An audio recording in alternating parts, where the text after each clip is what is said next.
Okay, welcome to A Little Too Quiet. It's the Ferndale Library podcast, and it's brought to you by the Friends of the Ferndale Library.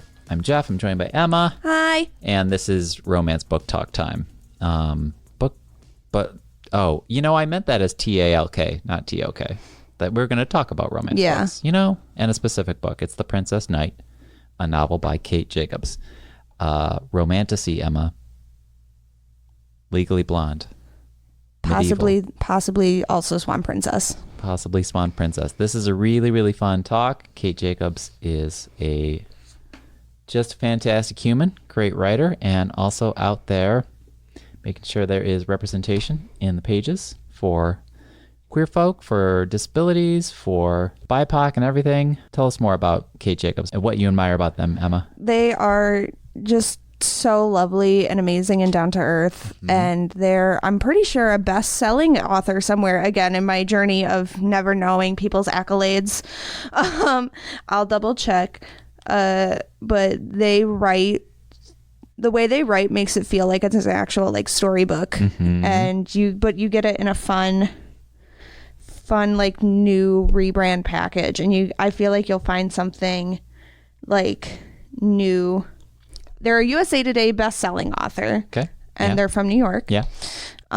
Probably why they got to see the original Broadway cast of Anastasia. Right. That would make sense. And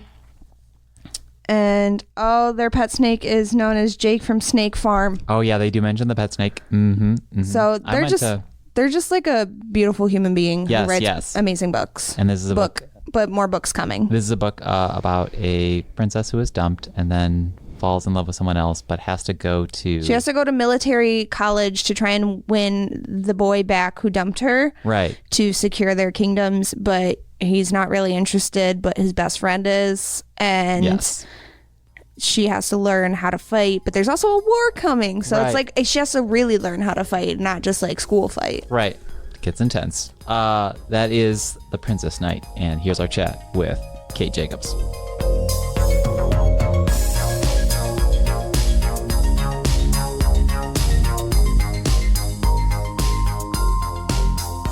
Fantastic. How are you? I'm doing good. How are you guys? Cold, I think. Are we cold? I'm chilled, but I also have a raging sunburn on both of my shoulders. Emma. I stood outside for like 7 hours waiting to be pit VIP for 5 Seconds of Summer 2 days ago. Oh. And it was worth it. And how was the show? Yeah, worth it? So good. I cried so much. And I'm so valid. And I bought tickets to go see them on the lawn in Clarkston next week. Nice. Only a little impulsive. Cait, how are you? I'm doing good. Yeah, I'm like trying to think if I have any interesting things that have been happening recently with me, but not really. I've been doing a lot of writing this summer, working on an enclosure for my snake, and that's been taking most of my time. That's awesome. Okay, great. And also creating the Ryan Gosling universe. Oh, yeah, that has been taking up most of my time, actually. Oh, dude, say more. I want to hear more about that. Oh, okay. So the Ryan Gosling cinematic universe, I have a whole spreadsheet. It's basically this headcanon that like all Ryan Gosling characters are related unless they're not. But they like made whole family trees. So I'm on a mission to watch every single Ryan Gosling movie before August 16th. Wow. What happens August 16th? Yeah, what happens August 16th? So August 16th, La La Land is coming back to theaters for the 10th anniversary. 10 years? Wow. Yeah. Wow. Technically, it's not until... I'll be a La La Land nerd. It's not till December, but yeah, it's coming back early. Why is it coming back early? Well, it came out in December. It was an Oscar season's run, 2016. Yeah, I was. Oh, wait, Cait, how do you feel about the ending? So here's actually a fun fact. I have never seen La La Land. Oh, okay, great. Okay, then I won't say anything, and I won't tell you. I kind of know. Okay. I think I know a little bit, but I haven't actually watched it, so who knows? Maybe I'm wrong. But I am preparing to cry. Yeah, okay. Yes, do that. Emma, thoughts? I was in the trenches of Hamilton in 2016. Okay. That was where I was at. I was a junior in high school, and it was all I could think about. Mm-hmm. I was in the same boat. I was a senior in high school. And so, yeah, Hamilton was kind of my vibe at the time. So I'm coming to La La Land late. Yeah. Oh, love that for us. So welcome to the podcast, Cait Jacobs, author of The Princess Knight. Here it is. Wow, Emma's holding it, and culturally known as Medievally Blonde, the title that should have been. Did I not tell you that, Jeff? I don't think so. It shows up in our catalog as Medievally Blonde. I don't know if I mentioned that to you, Cait, but if you look up in Carl, which is like our catalog system, it doesn't show this cover. It just shows a purple like cover to be revealed thing, and it says Medievally Blonde on it. That's amazing. The one thing Carl has ever been right about is that it should still be Medievally Blonde. Okay, fantastic. Carl is just dead naming the book, but you know what? In this case, I respect it. Right. Okay. Yeah. So legally blonde, but make it medieval. I want to hear all about this, but yeah, feel free to take the Cait, book. could you tell us and our listeners just a bit about your writer origin story? Like, you know, that can include the lands in which you came from and the places you went on to see and formative experiences. But how did you get into writing? Because I understand that you were in the BookTok world, then got into the author world. Yeah. So basically, I always loved writing ever since I was a kid. I remember being in like 5th grade trying to write a novel. And then I really got into, there was always like different writing challenges. And I loved one where you had to try to write a novel in a month every November. Oh, the National Novel Writing Month. Yeah. So I tried to do NaNoWriMo every year starting in 8th grade. I was not always successful, but that's actually how this book started. This was a NaNoWriMo book. It was, I believe, my 2018 NaNoWriMo book. I was working on it then. I just had the idea of, I was reading a book and there was something that reminded me very much of Legally Blonde. And then I was thinking about like, what if I took like a lot of the common archetypes and tropes and stuff from rom-coms and put them into a medieval fantasy setting, which is what I was obsessed with at the time and will always be obsessed with. And then I also had a really close relationship with my grandmother, who we would love to talk about Ireland, Irish history, and Irish folklore. And that was just like my little side project of every night we would talk on the phone. I would tell her about what I was reading, and then I would also tell her different things I was learning about Irish folklore, just for fun. And I kind of just combined all of those aspects into this book. Nice. So I wrote, so I wrote that first draft in 2018, I want to say. I gave myself 50 days for it. I extended NaNoWriMo by 20 days because I knew it was going to be longer than 50,000 words. At that time, it was 90,000 words, that draft. Yeah. But then I went on my side quest with BookTok, which actually took me away from the book for a bit. Side quest. So I was a book blogger, and then in 2020, I actually worked at a library. I did, No, so that's why I love supporting local libraries. I was doing youth services. I was doing teen and children's programming as well. I was also a computer technician and managing the Library of Things, but I loved teen programming. It was one of my favorite things. And I was coaching a Battle of the Books team, and they were making all of these TikTok references that I did not understand. It was 2019. I was out of touch, and I wanted to understand the references so that way they would respect me. So naturally, I downloaded TikTok, and there wasn't a lot of bookish content at the time, and I was already running a book blog. So I was like, let's just post that stuff there. I did not expect anyone to see it, and then people did. And that was terrifying. Because did you start on Bookstagram? Because I feel like I followed you because I remember one of the first things I remember like following your account was your bookshelves. And I feel like I'm not very active on BookTok. I don't know, Jeff, if you go on their Bookstagram, their bookshelves are like top tier, like dream library level. So like that's like one of my first memories of following you on the book internet. Yeah, no, I had a Bookstagram first, and I tried it, and I was not successful. It wasn't until the BookTok picked up that my Instagram started picking up more, but I was still posting. So I was probably posting on my Bookstagram since like 2016. I think that's when I really got started there. Yeah, because I joined in 2019 as like a it's like a college, I'm away from home, I can have an internet presence where my mom can't see me trying to take stage photos of books and going, what the hell are you doing? You know, I'm probably repeating something that's been written, you know, articulately somewhere in a think piece, but this, like, Bookstram and BookTok really taking off around 2020 is interesting to me, because what you said just there made me think about this idea of, like, engaging in that because you wanted to seek a sense of connection. Like, it doesn't surprise me that book talks were really taking off when we really wanted to connect. And obviously we're probably reading a lot. I'm not saying everything comes back to being quarantined, but I'm just thinking that. No, I think that's so true. I know, like, for me, like, one of the main reasons I was posting so much was because I missed being able to. I was also in college at the time, and, like, everything was suddenly at home. Yeah. Library job was suddenly at home for a few months, and it was just a way to connect with people about books and just still interact and, like, have more friends. Yeah. Yeah, I feel like we had a very parallel experience. I think so, think too. I'm like 1 year, not behind, but like 1 year under grade wise. But like I also worked at my college library, and that became at home work. And I went to like a big public university, and so then I had to go back home. It was all Bookstagram contact. I remember buying contact paper to make a cool marble background, because that was the it girl thing. Also, as somebody who also started out as like a youth librarian, I love that you also did that too. It's a fun little ride. Nice. You two are best friends. You're both library people, book talk people, book loving people, romance.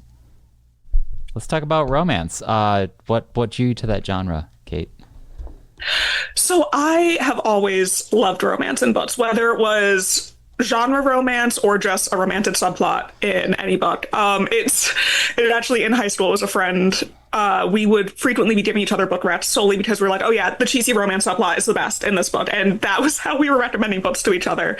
So it's something I always really enjoyed. And so when it came time to write this book, it technically wasn't really on my mind if I wanted to write something really romance centric. And the first draft was much less romance centric than it is now. Now, like at the time when I was writing it, romantasy wasn't really called romantasy. It wasn't as big as it is now. There were still romantasy books, but they just weren't really labeled that. And so I was kind of aiming more for that YA fantasy demographic. But then when I went back to the book, which it was about in 2022 is when I took another look at it, I realized at that point I needed to make a lot of changes to the book to kind of just improve it. The original draft, it was first person, just Clea's point of view. Clea is the female main character. And there was the character of Ronan, who was love interest, but he kind of like disappeared a little bit in the third act. Like he was off doing his own stuff and we weren't seeing any of it. So when I went to rewrite it, I was also dealing with at the time, I started experiencing chronic pain for the first time. And my way of dealing with that was to give it to Ronan and make it his problem. And in making him a larger character and making him a point of view character, that ended up bringing the romance a lot more centered. I feel like, especially for Ronan, like Ronan is very much a yearner. He is very romance focused, despite the fact that you wouldn't think it when you look at the two characters, because Ronan is like this warrior character who's trying to like earn the respect of a general, but he's a softie. We love a man who yearns. Gotta love a man who yearns.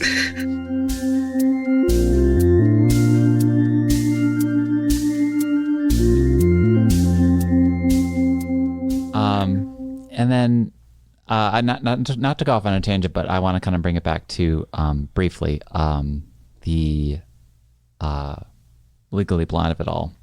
I've been on a journey learning about romances, thanks to Emma.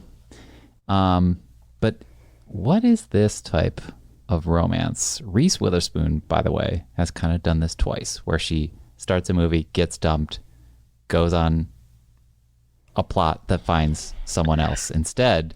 She did it in Sweet Home Alabama too.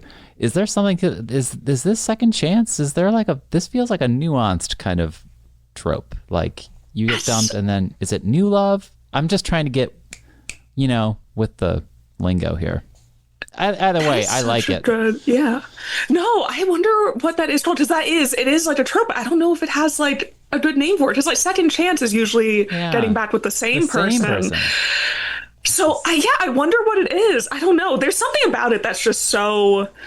It's like getting dumped by the guy before you find like your person. Is like, I feel like it's like the best way to describe it. I don't know if there's like a single word.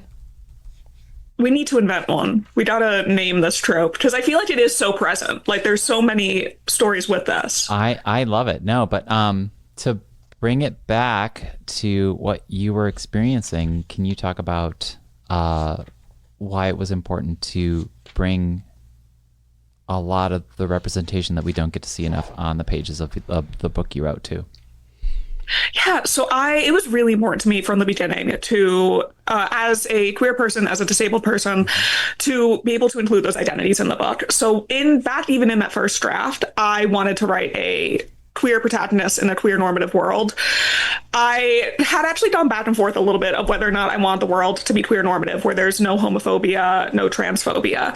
I was debating, because it is a thing of like, well, that's not the world we live in. And it is also, when you go for a world building perspective, if you're creating a world that has no homophobia and no transphobia, it is so ingrained in our structures of society that you have to rethink so much. And it was a little daunting for me to do that, but it ended up being kind of the best exercise. And it ended up being this escape that I desperately needed in 2017.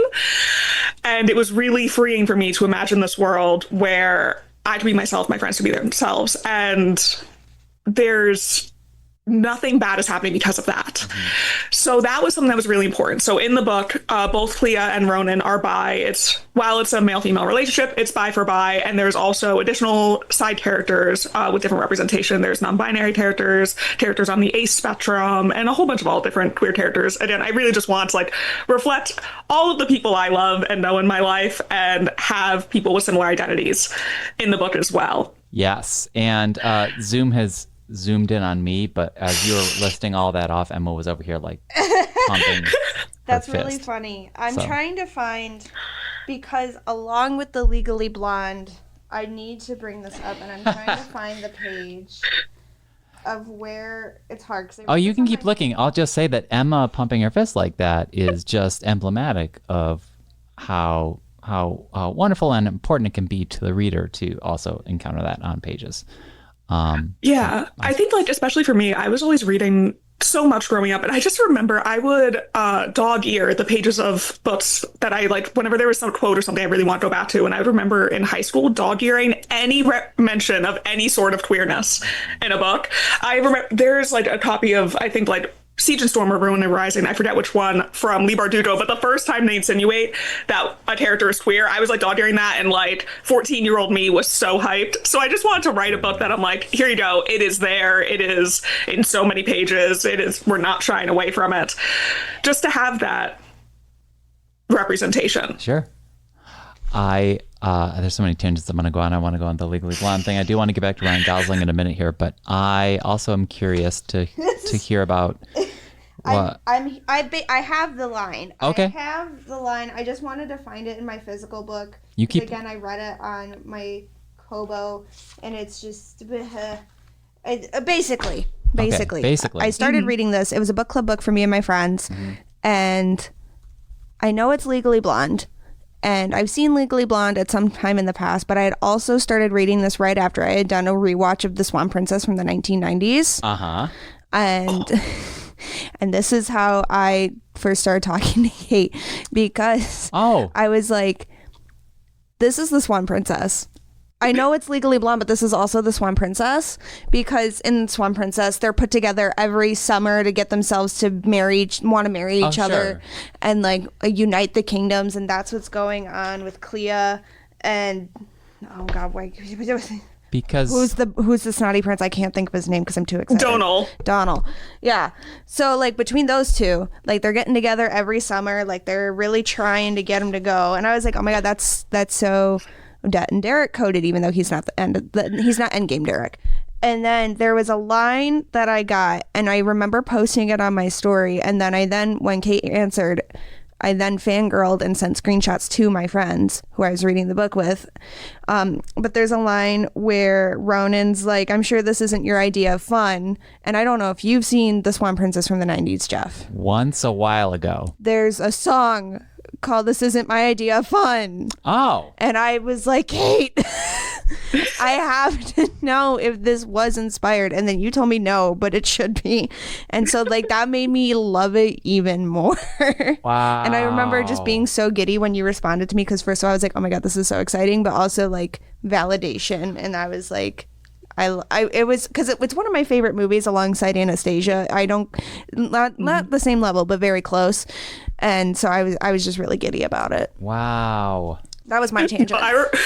I remember when you posted that, and literally I had to like sit back and think to myself, I'm like, oh my God, like I genuinely think that it just got so ingrained in my psyche that I'm just like, it secretly, like it's one of those things where like it must have like shaped me as a person, like Anastasia, like so many of like the Disney princess movies where I'm like, it's sneaking out, it's finding its ways into everything I do now. I also love that Emma's princesses are technically anti-Disney princesses, because both of those films, Anastasia and Swan Princess, are breakoffs from the Disney empire.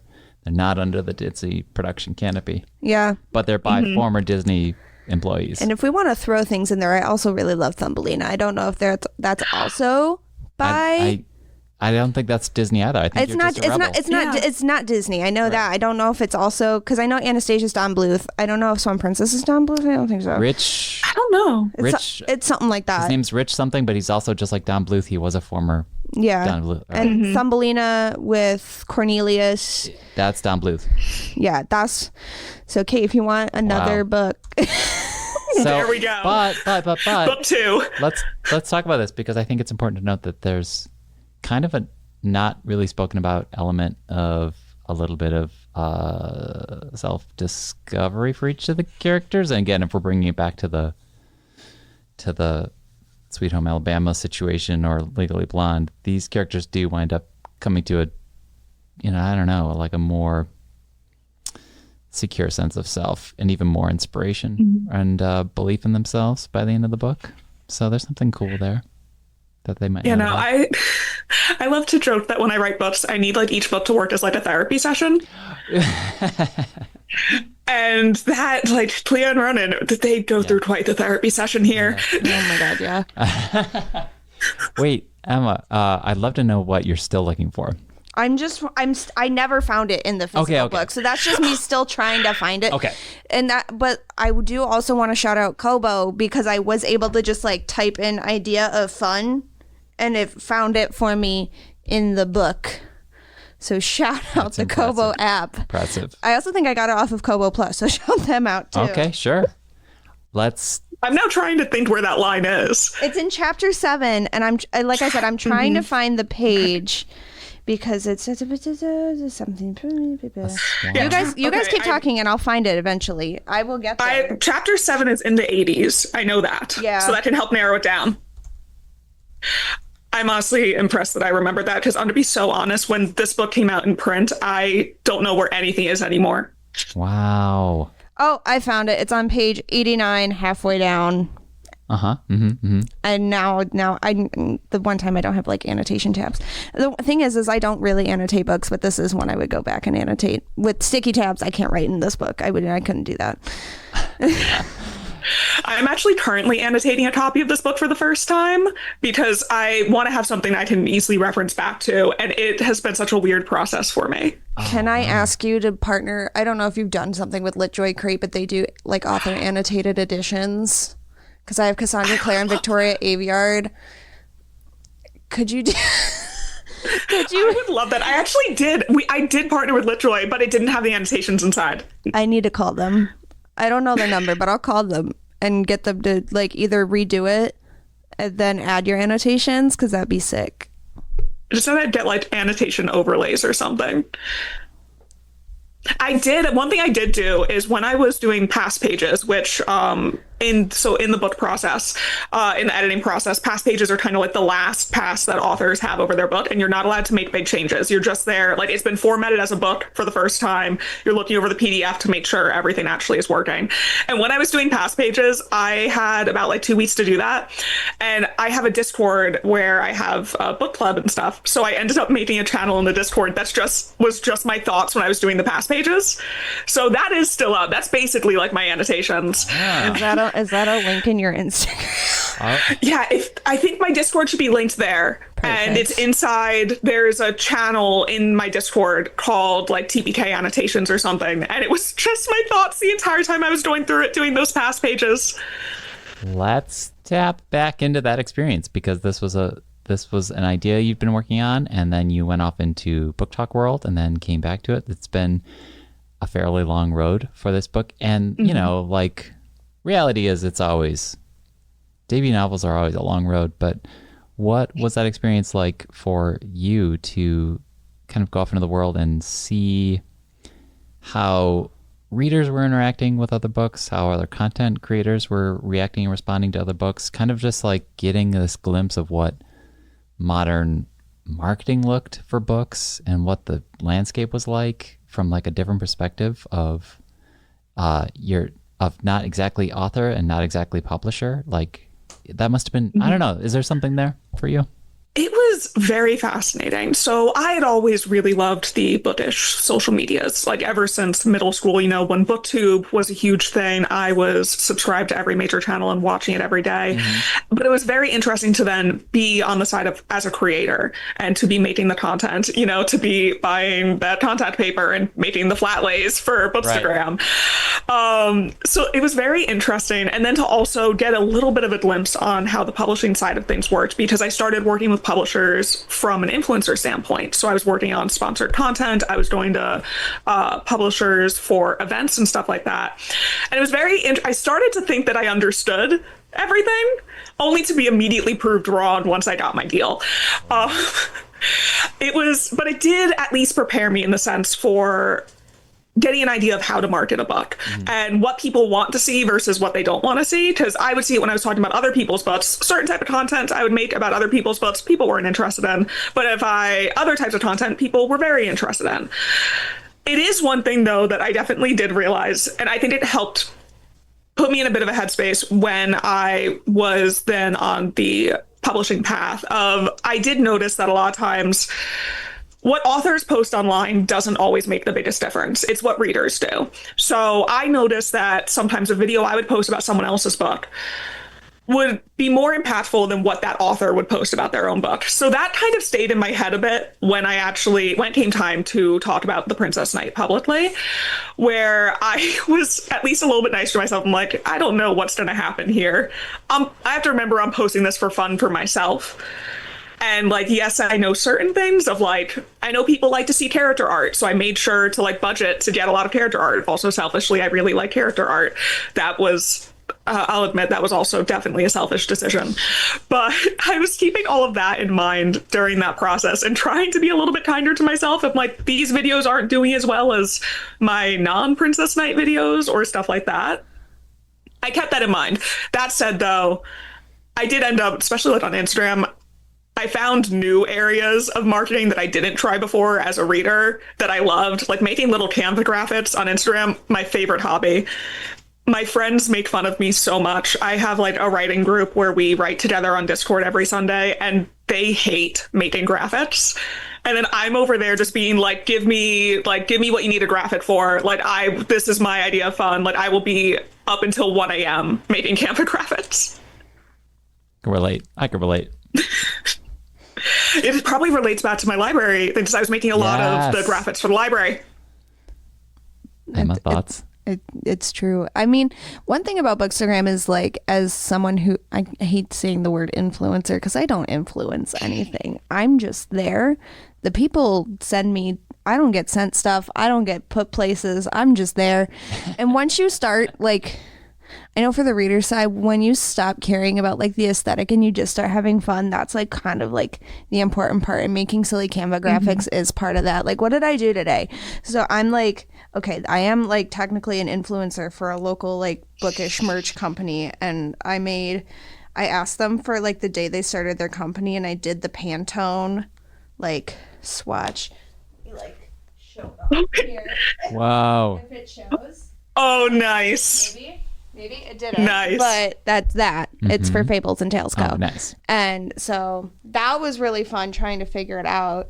But then there's also times where I'm like, I don't know if this looks good or if it's worth doing. So Canva, I feel like, is a double-edged sword, because I'm like, there's the people who are super, super good at it and can make everything look aesthetic. And I want to be that person, but it's so hard. But I think Canva is really a gift to the world, because it's so fun to play with.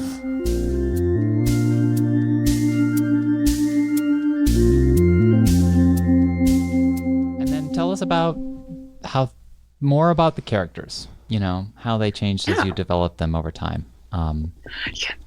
So yeah, I feel like I've been on interesting journeys with all these characters. So our two protagonists are Clea and Ronan. Clea is the princess of her kingdom. A betrothal arrangement goes wrong, so she has to try to win over this prince by going to a military academy. And, there's also a war and drama. But with her, I was really excited to kind of be the not like other girls trope. I wanted to write a character that was girly, that was soft, and like unapologetic about it. And she can still have her arc. She still has her own strengths, but I wanted that girliness and that softness to be a part of her strengths. There's like this cool crystal in the book, and no one else would have thought to pick that up. I'm being super vague when describe it, but like it's because she loves shiny jewelry. That's why she was able to find it. And so I wanted that to be a part of her strengths. With Ronan, his character, Clea had always been like very straightforward, where I kind of always knew who she was and what I want her to be. I've had some different layers I've added with her. Specifically, I'm autistic, and in the first draft, I intended her to be autistic, but I didn't really lean into it too much. And then as I got further in my drafts, I was like, no, I really want this to be a part of her arc, especially in regards to she is a people pleaser. And I feel like when it comes with autism, masking is something that can be so difficult. And like, it just felt already there with her that I really want to make that a central part of her story. With Ronan, he also went through a similar thing of, I ended up adding some of my own experiences to him some more with the chronic pain arc.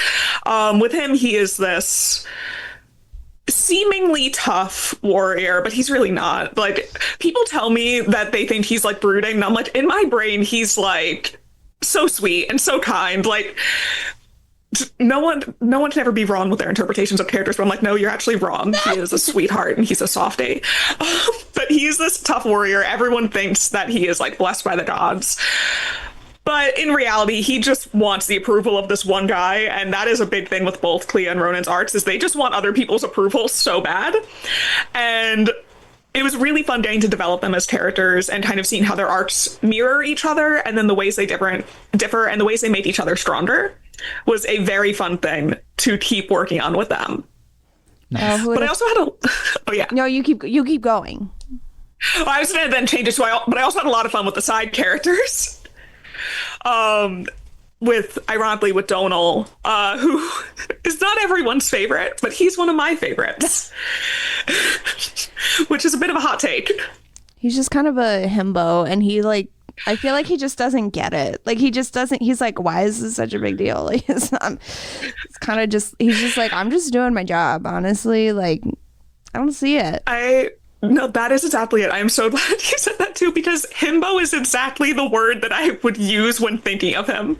I went into like my first ever meeting with my acquiring editor, and we were talking about Donal as a character, and I was like so nervous. I'm like, this is an editor from HarperCollins. Like, oh my God, this is actually happening. Wow. And then like during that like professional meeting, I was like, yeah, so anyway, I just want him to give himbo energy. And he does. And also, Jeff, who would have thought that my favorite book of the year thus far is all girly, about a girl who loves all things girly and all things pink and shiny, and she's also autistic. I didn't. It's like looking in a mirror. I didn't see that coming. And there we have it. I was about to ask you what you appreciate most about this book, Emma. I love the fact that she's girly and loves pink, because I was raised on the anti-pink, anti-girly, not like other girls. Because Cait, you and I we're like the same age. We're like a year apart, so like we get it. Like it's always been like, I feel like, especially in like the Hunger Games or Divergent or any of those like other really big series, there are always these girls who are like super edgy, and they're like, oh, I don't like girly things, and like I get it. But and like I feel like that was also just a thing of the times where it was like being girly outwardly wasn't the thing to do. So I really appreciate that she still loves pink and is still like, I likes really nice things and isn't ashamed of it, because like felt like I feel like I don't have like good words to like describe it, but like it was refreshing. So like that really, like you saying like you want to do like the anti not like other girls really worked out. The not like other girls, am like other girls. Emma was just holding the book in such a way. The cover art looks great. I do notice she's got a sword.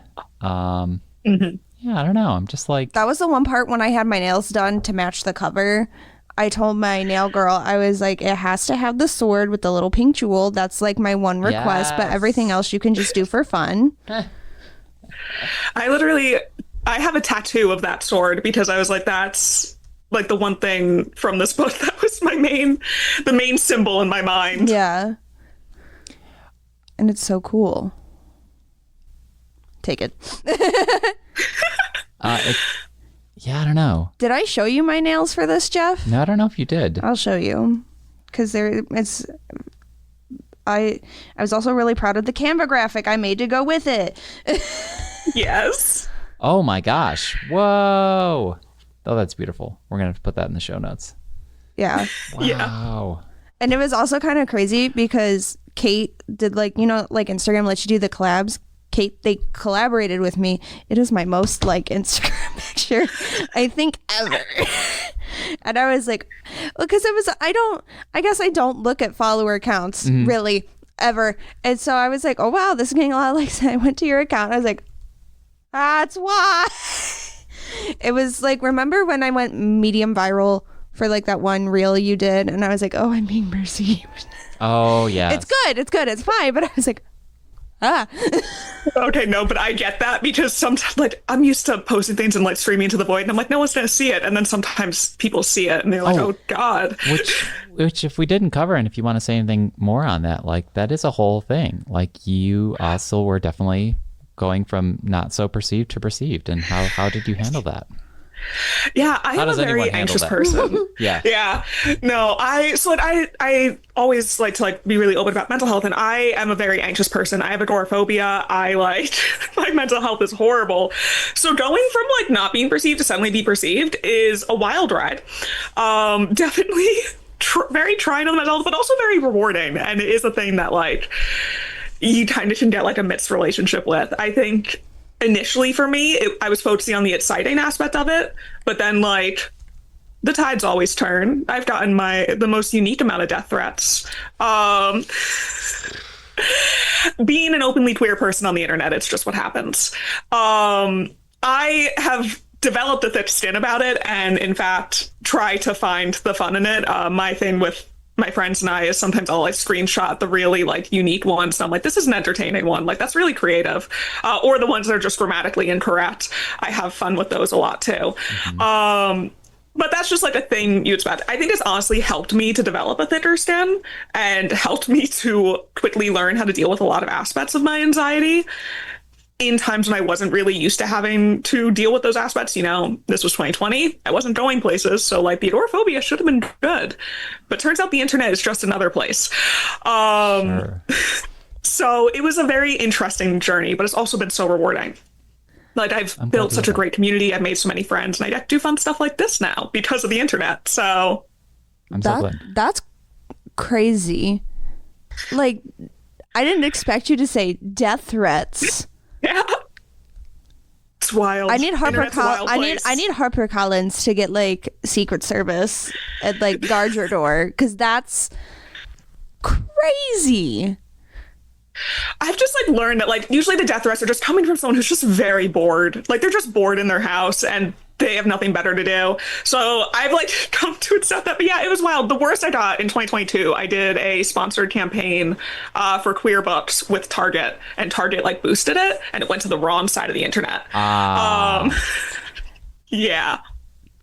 And it is like, It's like when a TikTok goes on the wrong FYPs and you're like, no, take me back to my people. yeah. Like, Exactly. over here. Sometimes you'll just like share it to friends and be like, please like comment on this and help me get back to the right side of the internet.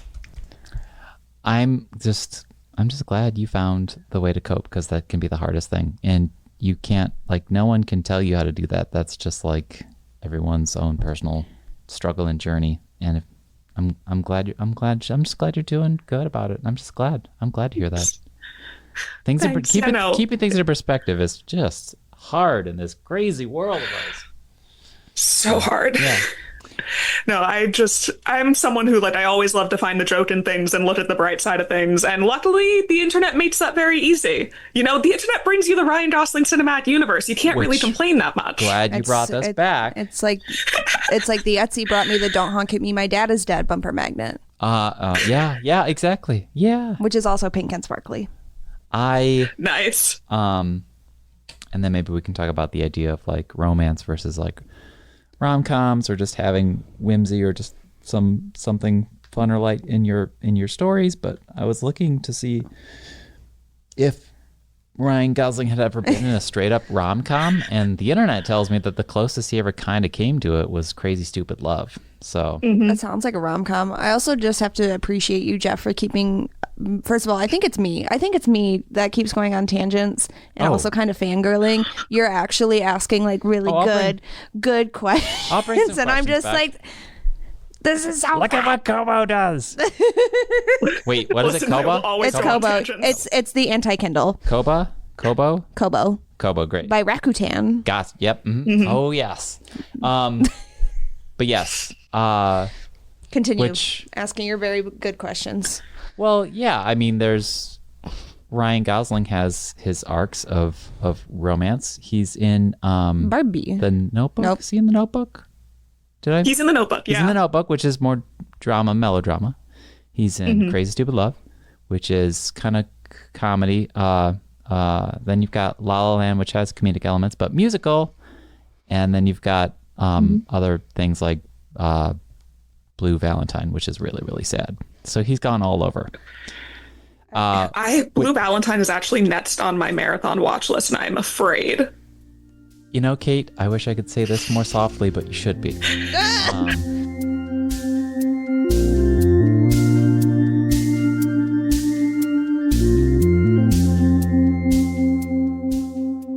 But He was in Remember the Titans? yeah, he was Yeah, like he a was. backup quarterback. So, Kate, I'm the worst person to talk to about Ryan Gosling about, because I know he and Ryan Reynolds are two different men, but for some reason my brain wants to make them the same man. They're both Canadian. They're Canadian. They're both Canadian. I didn't even know that. Now they're both Marvel as well. And now they're both. Yeah, because he's getting. I saw that announcement and I told my partner, I was like, Hunter, they're making up new characters now just to get Ryan Gosling in there. And Hunter goes, nope, that one does exist. I'm like, there's no way. I haven't heard of him before. I'm weird about superhero movies. I really only enjoy Tom Holland. But okay, You know what? Valid. there's Fall. Oh, I seen Fall Guy. I feel like the only one I've seen and enjoyed was Barbie. And Remember the Titans, I guess. Who was he in there? He was a backup quarterback. He's only in like 10 minutes of it. Oh. Gets 2000. Yeah, He's no. like a kid. It was Yeah, in that the came out in past month- 2000? Sorry. I keep having revelations over here. Yep. Yeah. No, in the past month, I've watched 21 Ryan Gosling movies, so I unfortunately know a lot now. That's so impressive. Yes. And then I swear we're going to end this on Ryan Gosling. But That's okay. talk about talk about tone, because I was talking about like this comedic tone, this dramatic tone. Talk about why this was the right tone for your book, Princess Knight. Yeah, so for me, it came from an area of I love dark things. You know, I love angst. I love suffering. Sentences I hope never get taken out of context. But it's something I really enjoy in books, but as someone who is clinically depressed, sometimes I need an escape. And this book was at a time where I really desperately needed an escape. I've noticed a lot of times, specifically with this book, I have made significant changes to this book in frequently the worst times in my life. So whenever I'm dealing with a lot of stuff mental health wise and in my personal life, I would keep coming back to this book, and adding some whimsy and some lightness was kind of my way of dealing with my emotions. It was my way of like finding some funny, enjoyable things while still also dealing with some of the deeper themes that I want to deal with. So, you know, themes around people pleasing and like struggling with self-acceptance, and while also still having discussions of war and death. There's also like some lighter themes around like lighter as in less present throughout the entire book, not in tone, just as I say, some lighter themes about like loyalty, authority, and like betrayal trauma, which are all things, and in general, trauma and grief, I have been learning keep showing up in any book I try to write. So I wanted to be able to discuss these more serious themes, but in a way that at a time when I was struggling a lot myself, I needed to do it in a way that was happier and easier for me, and still like, you know, I joked it's a therapy session, like therapeutic, where I can discuss these scenes, but still have characters be ridiculous, still have weird little puns and jokes, still have a otter-like creature animal sidekick that is just, I love Murphy. Murphy is a Doerkoo, which is an Irish mythical beast, basically a dog otter. Love them. But so like, I want to be able to have like these fun things while still dealing with the themes, and make it so that way the themes weren't pressing on me as I was writing them when I was already in darker times.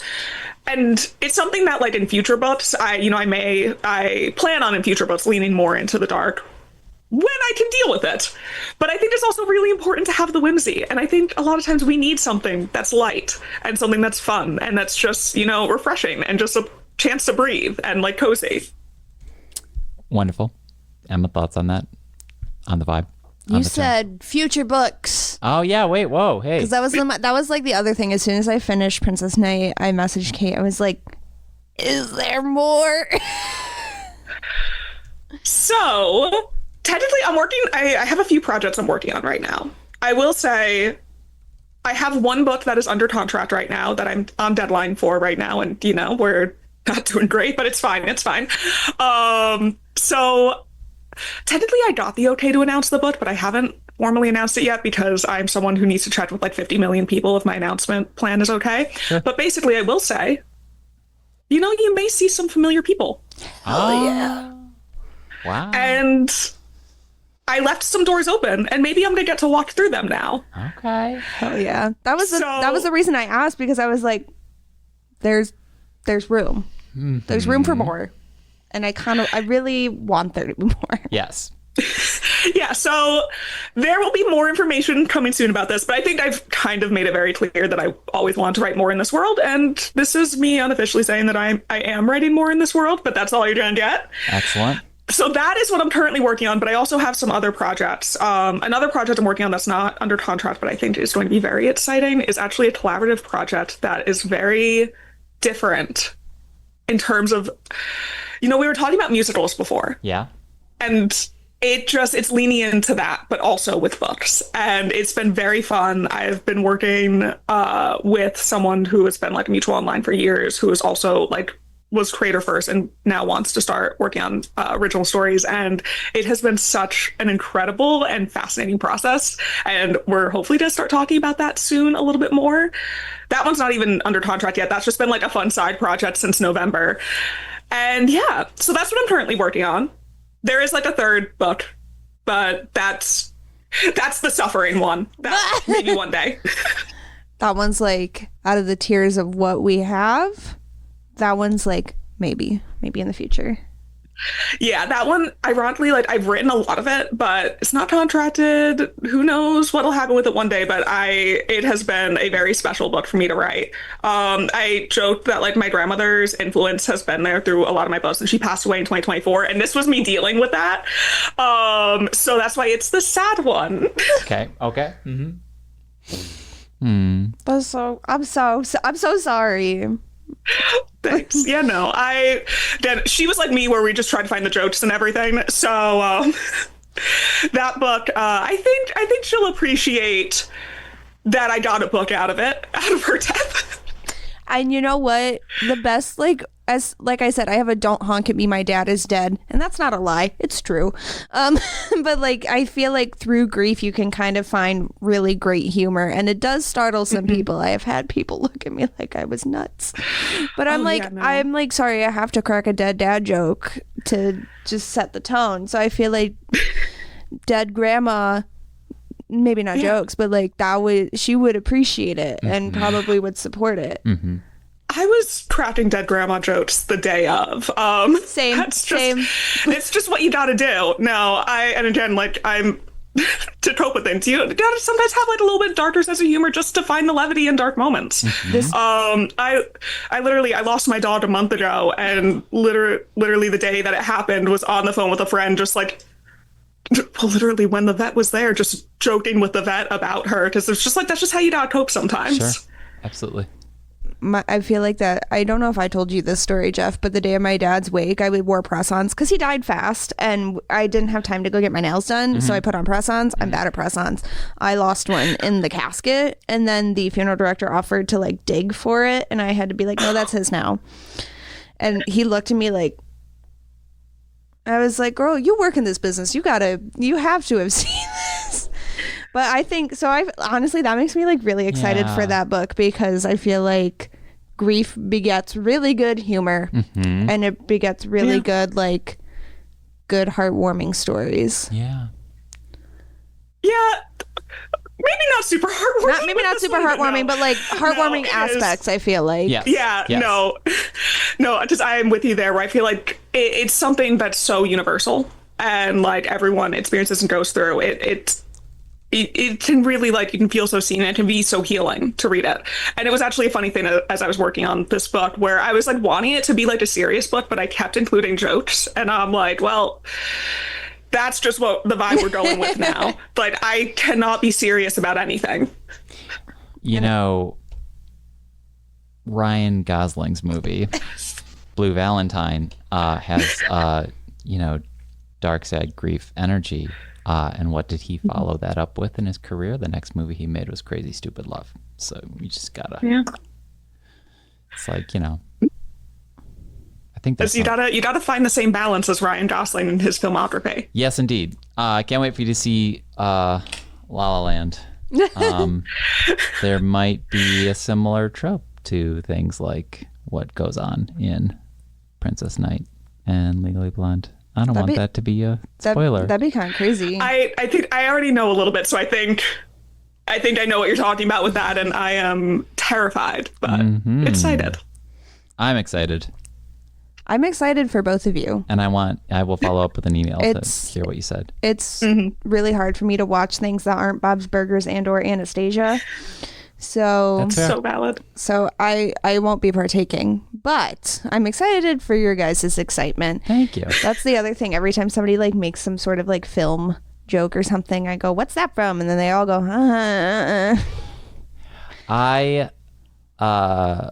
what was it? I think it was I can't remember when I showed my partner La La Land, and we got to the end, and I found out she agreed with how I felt about the ending, and I was like, okay, good. That's a good sign. And it was in no way a test, but it was also like, oh, okay, well, small test. That's good. It was a small test. It is a test. It had the ability to be a test, but she passed. But I didn't do that thing that like a film bro would do, where like, okay, well, we're gonna talk about the ending. Okay, I want to know what you think. It was more like, so what you think?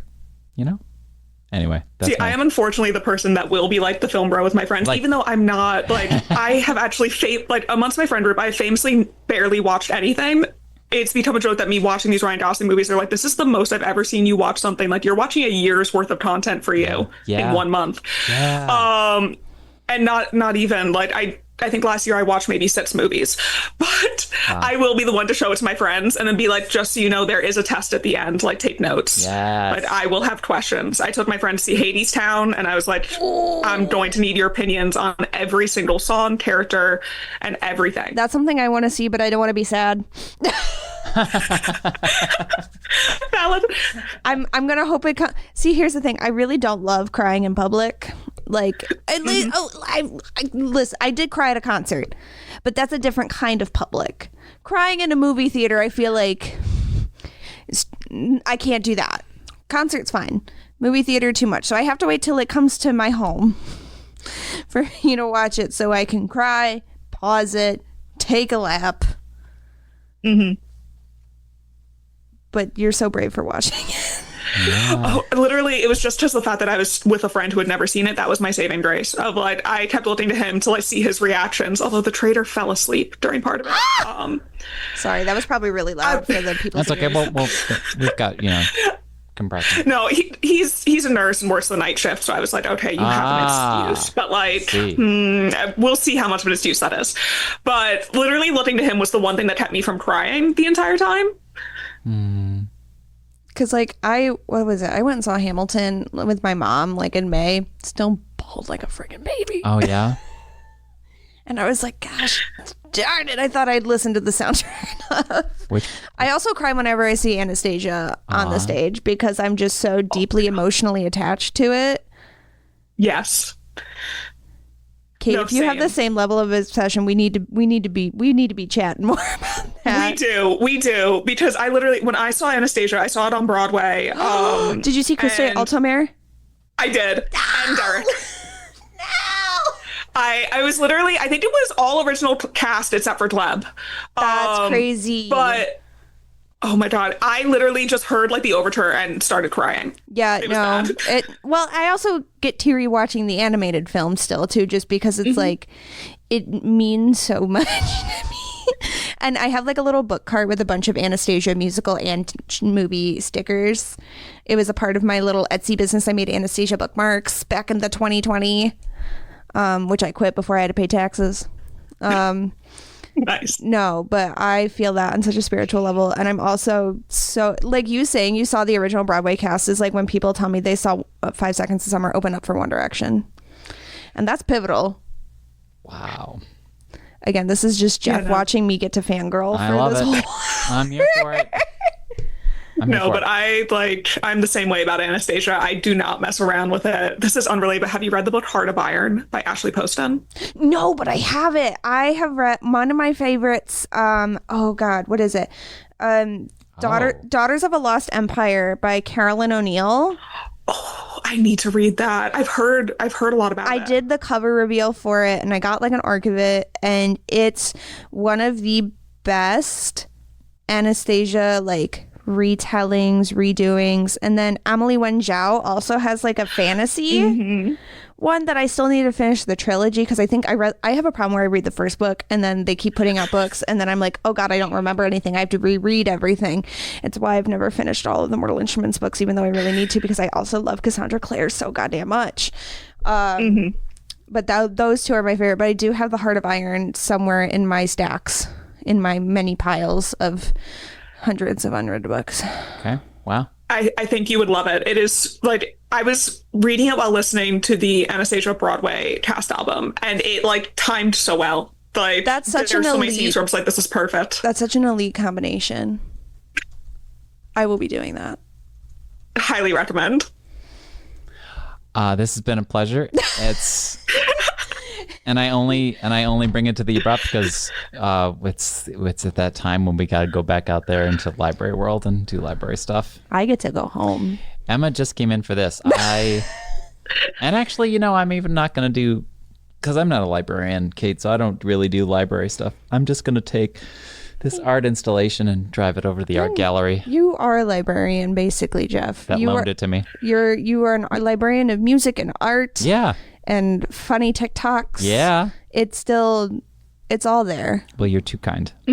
Appreciate it. Jeff and I had some masterpieces with me in a Triceratops costume for this year's summer reading. Beautiful. Incredible. If you look at any of our social media and see the Triceratops, it's me. Yep. That's the only way that was like how I could like get away with being in a lot of videos and being perceived is I'm fully encapsulated in this Triceratops costume. That's so valid, honestly. Like I should do that for videos now. That might make it easier. It was like $50 on the Zon.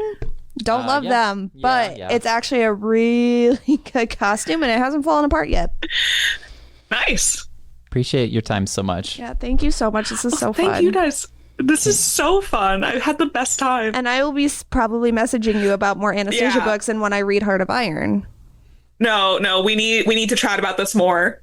I'm so excited. A pleasure. And come back on the podcast in the future. And if you ever go on book tour, we have a romance bookstore across the street. Yeah, that's right. It's called Love and Other Books. Okay. It's me volunteering Aaron's store for my own personal gain. I think Love and Other Books is officially a sponsor of this podcast. They should be, honestly. I think Aaron should. Yeah. But it's also me being like, all of my cool author friends, please come visit. Mm-hmm. Yeah, thank you. We'll be in touch. Take care. Thank you so much.